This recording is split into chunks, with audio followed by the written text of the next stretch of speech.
اگر کبھی ایسا لگے کہ تم تھک چکے ہو اور دعا مانگنا بھی مشکل لگے تو اللہ کے سامنے صرف ہاتھ پھیلا لیا کرو۔ تمہارے پھیلے ہاتھ اس بات کا ثبوت ہے کہ تم رب کائنات کے محتاج ہو، اور بے شک میرا رب تو خاموشیوں کو بھی سن لیتا ہے، وہ ضرور تمہاری دعائیں سنے گا۔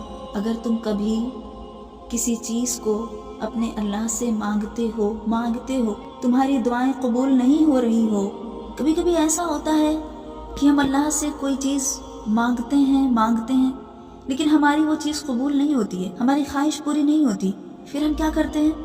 تھک ہار کر بیٹھ جاتے ہیں اور سوچتے ہیں چلو مجھے یہ چیز تو ملنی ہی نہیں، اب دعا بھی مانگنا چھوڑ دیتے ہیں۔ لیکن نہیں، میرے رب کا کیا کہنا ہے؟ لا تقنطوا من رحمت اللہ، اے میرے بندے تو میری رحمت سے مایوس نہ ہو، میں تجھے دینے والا ہوں۔ تو خدا را آپ تھکے نہیں، آپ یوں ہی مایوس ہو کر نہ بیٹھ جائیں، بلکہ دعائیں مانگتے رہیں۔ انشاءاللہ ایک دن ضرور آپ کی دعائیں رنگ لائیں گی۔